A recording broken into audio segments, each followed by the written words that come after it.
Eu te pergunto, você anda dormindo bem? Como estão as suas noites de sono? E o dia seguinte? Disposição, falta de disposição, fadiga, cansaço. Ai, meu Deus, você já está meio perdida, meio perdido.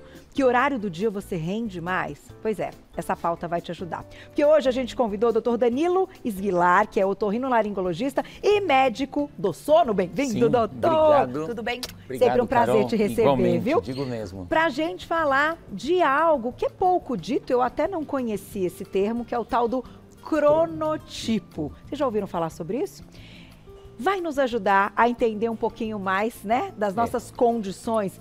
E acho que todo mundo quer sair dessa pauta hoje com as dicas para dormir melhor, doutor. Bem-vindo. Obrigado, Carol, mais uma vez. Sabendo, inclusive, qual é o melhor horário de dormir. Acho que essa é a grande dica, né? A gente deveria vir com um código de barras, né? Mas não vem, né? Não, exato. Então, são pistas do nosso dia a dia que fazem com que a gente entenda qual seria o melhor momento em que a gente deve se colocar na cama. Ah, entendi. Né? Então, por exemplo, eu rendo melhor de manhã ou rendo melhor à noite? Quando alguém me dá uma tarefa para fazer, eu prefiro fazer essa tarefa de noite ou prefiro fazer essa tarefa de dia? São perguntas assim que a gente vai fazendo para entender qual é o melhor funcionamento. E é claro que isso, quando eu tenho uma boa noite de sono, isso reflete para o meu dia ser também mais produtivo. Isso conta, isso para todo mundo, né? Enfim, e ao longo do dia seguinte todo. Exatamente, né? Exatamente. Mas como a gente definiria cronotipo, para a gente entender o termo? Começando assim, cronotipo é o momento em que a gente almeja, deseja ir para a cama e cada um tem esse cronotipo definido de forma genética. Tá. E quem dá essa tônica para a gente é um importante hormônio que nós produzimos à noite, que é a melatonina. Por isso a gente já vai colocar um gráfico aqui para o pessoal de casa para começar entendendo o assunto por ele, certo? Exatamente. Então Vamos a questão é o seguinte, cada um da gente tem uma determinação genética para quando que a melatonina deve ser produzida. Essa curva aqui, em roxo aqui, é a curva da melatonina. Quando a gente está acordado, a melatonina está lá embaixo. Está lá embaixo. Isso. Tá. Quando começa a escurecer, a anoitecer, então a luz do sol vai reduzindo, eu passo a querer produzir o meu hormônio melatonina, que é o hormônio da noite. Entendi. Ele só é produzido à noite graças à cessação do estímulo luminoso. Então veja que importante. Eu tenho a minha determinação genética para produzir melatonina. Tá. Mas se eu não tiro o estímulo luminoso, a melatonina não é produzida. Olha que importante. Que coisa. Então, ainda que o corpo vá produzir, que cada um vai ter o seu horário, a gente tem a nossa parte. Perfeito. É nosso, né, nosso dever. É o nosso dever comandar. Reduzir o estímulo luminoso, porque nós temos dentro do nosso organismo esses estímulos mesmo de que a luz vem para o meu olho, ela estimula uma glândula lá dentro do meu cérebro chamada glândula pineal, que é quem vai produzir a melatonina à noite. Nossa, que legal. Então veja, isso é importante a gente estar falando desse gráfico porque tem pessoas que têm o pico da melatonina mais atrasado. E tem pessoas que têm o pico da melatonina mais adiantado. Pois é, porque aqui tá 6 da tarde, ó. Exato. Não, aqui de manhã, desculpa. De manhã, 18 horas. Aí ainda tá um pouco alto, porque a pessoa ainda tá ali meio... E isso também é uma coisa a ser discutida, né? O povo que acorda cedo com facilidade. Exato. E quem não acorda cedo com facilidade. Tem a ver com isso também. Tem a ver com isso. Tá. Imagina que alguém que tenha o seu pico atrasado de melatonina vai se colocar no leito, na cama, mais tarde. E por consequência, toda essa grade vai um pouco mais para frente. O que faz com que essas pessoas também tendam a acordar mais tarde. Entendi. Esse é o vespertino. Ele tende a dormir mais tarde e acordar mais tarde porque ele tem o pico atrasado da melatonina. E isso não é culpa dele, doutor. Ele nasceu desse jeito. Exatamente. É Agora, genético. tem uma dica importante. Isso nós estamos falando uma determinação genética. Tá. Mas imagine uma pessoa que não tenha isso e se coloca como um vespertino. Aí você pergunta para ela, você tem mais tendência de dormir mais tarde? Tenho. O que você faz? Quando chega por volta de 10 horas, 11 horas, eu abro o meu computador, meu celular. Ligo uma série. Isso.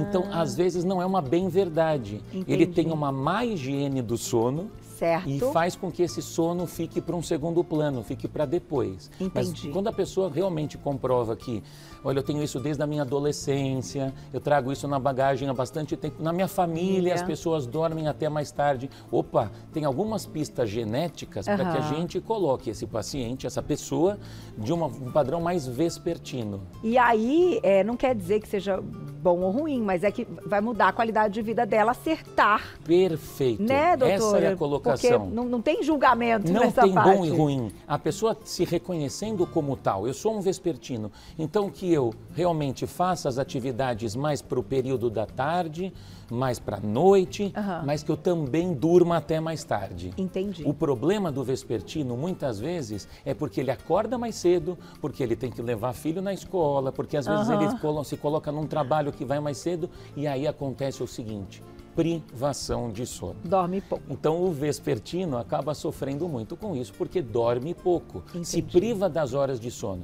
Então se ele não respeita esse ciclo e não dorme até mais tarde, ele encurta o seu tempo total de sono. Olha, gente, que interessante isso. Por isso tem muita gente sofrendo, e não só com a falta de qualidade de sono, mas de produtividade todos os dias. Seja na atividade física, seja no trabalho, a parte intelectual, enfim, emocional, porque quando a gente não está bem, a gente acaba também ficando, né, a imunidade cai, e vira uma bola de neve. Exatamente, exatamente. Terrível. Quando a gente reduz o nosso tempo total de sono, a gente reduz estágios do sono importantes.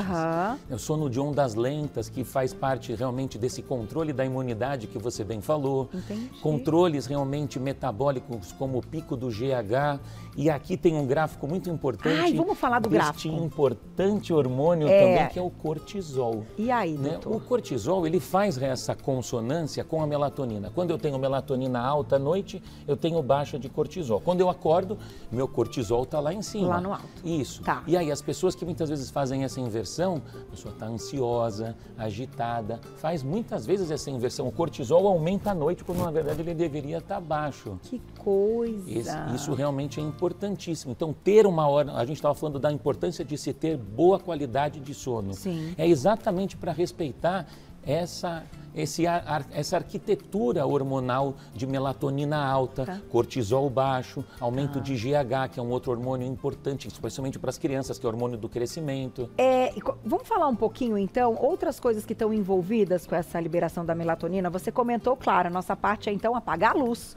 Escurecer o ambiente já dá ali aquele alerta, melatonina vem, que está na hora de dormir. Isso. E outras coisas que estão associadas? Ótimo. Então a gente está falando de um ritmo claro-escuro, que é o nosso ritmo, né, de dormir e acordar, o ciclo sono-vigília. Tá. O nosso sono é o ritmo biológico mais nobre que nós temos, né? O ritmo circadiano. Cerca de 24 horas acontece esse ritmo claro-escuro. Tá. Mas o que você está chamando a atenção é quais seriam as outras pistas para essa produção da melatonina e essa tônica toda nessa arquitetura. As nossas pistas durante o dia, o que nós chamamos de sincronizadores não luminosos, que é a hora que a gente vai almoçar, a hora que a gente faz as reuniões. Então, ao longo do dia, olha que interessante, Carol, para a gente ter uma boa qualidade do sono, eu preciso preparar desde o meu dia. Certo. A hora que eu vou tomar café, a hora em que eu vou fazer, por exemplo, a gente não pode tomar café até mais tarde. Porque quando a gente toma muita cafeína próxima do horário de dormir, a gente realmente bloqueia alguns hormônios que seriam produzidos, prejudicam o sono. E doutor, isso também está relacionado com o horário que a gente escolhe, por exemplo, para atividade física? Porque tem muita gente que se sente com uma disposição maior ali quando escurece para ir para os parques, para fazer atividade, principalmente no verão, que está muito calor, aproveita ali que é um horário mais fresquinho, né? Perfeito. E isso também tem relação, então, com o perfil, esse cronotipo daquela pessoa. Você chamou a atenção a algo muito relevante, porque a gente muitas vezes tem um apelo de que tem que acordar cedo para se exercitar. Vamos ficar aqui na frente, doutor, com a nossa corujinha, com o nosso passarinho. Para a gente se exercitar, não é verdade? Então, precisamos acordar cedo. Isso é uma verdade para todos? Não é verdade. Entendi. Um vespertino, aquele que acorda mais tarde, porque dormiu mais tarde, não adianta pedir para ele render muito cedo, ele não vai conseguir produzir sua atividade física. Entendi. Então, para o vespertino, talvez funcione a atividade física mais perto da hora do almoço. Tá. A gente não vai pedir para ele fazer a atividade também muito tarde, Entendi. porque pode prejudicar o sono. Agora, para o matutino, isso é uma verdade. Então, a pessoa tem que se reconhecer como tal para fazer as atividades físicas também em função da matutinidade ou da vespertinidade. E, doutor, para as pessoas, por exemplo, quando a gente fala assim, chega final de semana, você não coloca o despertador e deixa o seu corpo acordar a hora que ele quiser. Isso. Queria entender de você até que ponto isso é bom ou isso é ruim, entendendo essa questão do cronotipo. E o que significa isso, acordar até o horário que ele quiser? Então, no momento que a melatonina pode ainda estar alta naquelas, né, no horário, 8, 9 da manhã, sendo que o cortisol que já deveria estar elevado. Isso. Como é que é essa parte, doutor? Você entrou num ponto também extremamente importante, Carol, porque é nesse momento em que a gente se reconhece como matutino ou vespertino. Entendi. Olha o ponto que você está levantando. Quando eu não tenho atividades, quando eu não tenho uma atribuição diurna, eu preciso realmente acordar, quando eu não preciso do despertador, como você bem levantou, qual é o horário que eu me colocaria na cama e qual é o horário que eu desperto sem a necessidade de um despertador? Entendi. Então, como é para você? Pois é, doutor, por isso que eu te falei que eu fiquei perdidinha. Ao mesmo tempo que a minha disposição é inteira de manhã, nesse horário do programa, né, que isso tudo para mim vira uma manhã um pouquinho mais longa até o final do Você Bonita. Eu também adoro a noite, mas eu gosto de treinar de manhã. Mas acordar muito, muito, muito cedo, também eu não sou tão simples assim. Será que tem um meio termo na história? Tem. Eu estava esperando realmente você falar sobre isso. Existe o padrão intermediário. Então, segura o padrão intermediário que a gente vai falar já, tá bom? Quem ainda não tinha se identificado, estão aqui, estão ali, calma, que ainda tem mais padrões, mais cronotipos pra gente colocar no papo. E tem perguntinha do público. Quem escreveu pra gente na tela, olha lá. Obrigada, Maria, um beijo. Em caso de apneia do sono, como ter uma melhor qualidade do sono? Pois é. Ela está entrando num outro mérito, que é a qualidade do sono. Certo. A gente está falando sobre quantidade, horas de sono, algo extremamente irrelevante. Agora, põe uma pimenta nessa história toda, que é, além de você, por exemplo, dormir pouco, dormir não na sua hora habitual, você pode ter dentro do seu sono uma possibilidade de apneia obstrutiva. Veja, isso é extremamente relevante porque faz com que a pessoa fragmente o sono, acorde várias vezes. Existe uma queda do oxigênio também à noite para os pacientes que tenham apneia obstrutiva do sono. Isso faz com que as pessoas tenham péssima qualidade de sono e precisem buscar ajuda médica especializada. E hoje tem muita coisa, né? Tem os aparelhos, tem os exames, né, que são importantes, né, doutor? Nós temos desde a utilização de CPAP, por exemplo, como cirurgias também que a gente pode utilizar para esses pacientes, o aparelho intraoral, fonoterapia, exercícios musculares. Nós temos, por exemplo, até colocação desse paciente de lado. Então, muitas apneias são apneias posicionais. Olha que interessante. Então, colocar o paciente de lado faz com que a gente tenha realmente essa possibilidade de melhora dos roncos e da apneia do sono.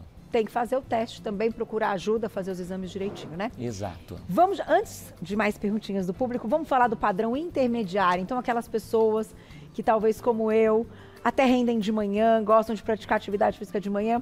Ai, mas adoro uma coisa à noite, adoro uma festa. Isso. De final de semana, adoro um pouquinho mais tarde, porque, né, pode acordar mais tarde. E aí, doutor? Perfeito, Carol. Então, a gente está mostrando aqui dormir com as corujas ou acordar com os passarinhos. Existe um meio termo? Existe, é o padrão intermediário. É esse que nós vimos ali, quando a gente estava mostrando os hormônios, em relação a que horas que a melatonina tende a ser produzida.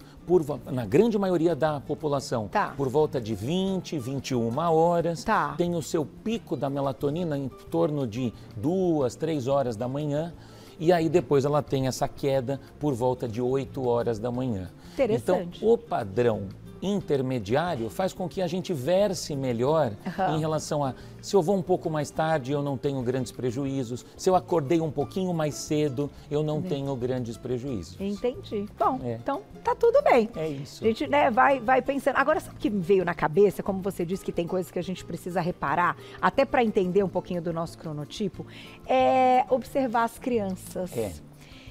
Vocês já pararam para pensar nisso? Tem coisa assim, a criança desde pequenininha, ela não tinha despertador, mas ela abriu lá 6 da manhã. Isso. E pode ser em férias ou não, e vai crescendo sendo essa criança, Por certo? isso que nós falamos que a determinação é genética. É genética. A gente já pode observar os nossos filhos e falar exatamente, ele já tem uma tendência de mais matutinidade. Os meus, por exemplo, acordam super cedo.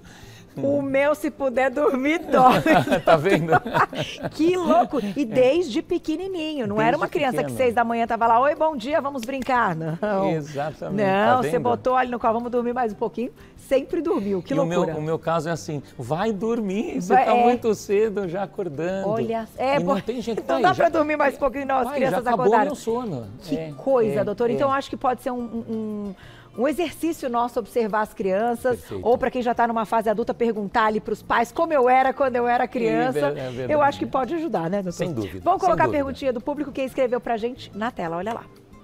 Obrigada, Cá, um beijo. Depois que entrei na pré-menopausa, meu sono ficou péssimo. O que fazer? Não queria tomar remédio. É verdade. A mulher, quando entra na pré-menopausa, perimenopausa, depois da menopausa, tudo muda. A gente sabe porque os hormônios acabam influenciando muito para a mulher. A perda do estrógeno, da progesterona é extremamente relevante para a mulher. O que faz com que ela modifique os calores, que nós chamamos de fogachos, né? Ela modifica também a forma do próprio sono, ela acorda mais vezes, a fragmentação do sono é muito comum para as mulheres, além do que muda também o peso corporal, a mulher engorda mais na região dos flancos, modifica o padrão de sono como um todo e acabamos de falar de apneia obstrutiva do sono. A mulher se equipara ao homem nessa época da menopausa. A gente vai dando baile em vocês até a fase da menopausa. O homem tem maior prevalência, predomínio de apneia obstrutiva do sono até a gente se equiparar na fase dos 49, 50 anos, que é a fase da mulher entrar na fase do climatério, que é o pós-menopausa, essa perimenopausa. Fica tão apta quanto os homens. Exatamente isso. Então, é uma fase que ela precisa buscar ajuda muitas vezes, né? E aí é uma questão de entender com o seu ginecologista, com o seu médico,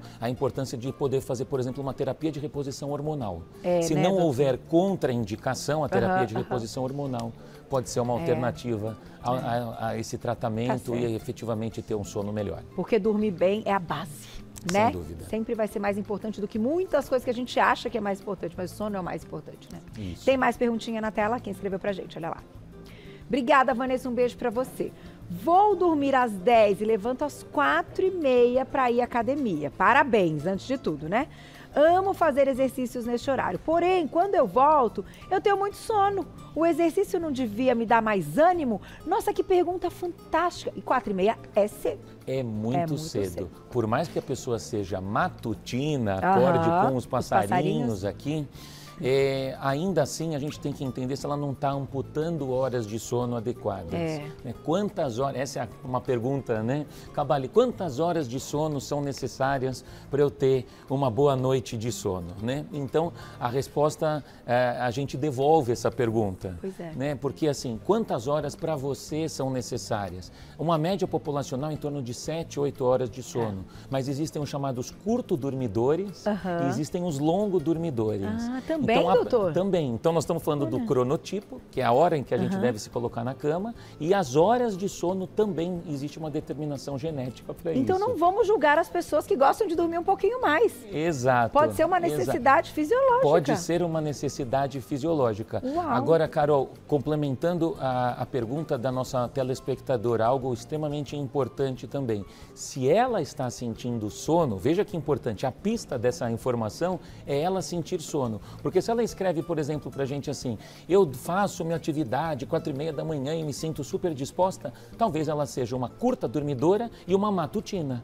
É verdade. Agora, como ela tem prejuízos, ela diz, eu estou me sentindo cansada, ela tem que rever um pouco ou as horas de sono que ela está dormindo ou a hora que ela tem se colocado para ir dormir. Para ir dormir. Mexer uma coisinha aqui, outra ali, está faltando um pouco. Exatamente. Doutor, mas é legal dar uma dormidinha à tarde, aquela cochilada que os europeus tanto fazem.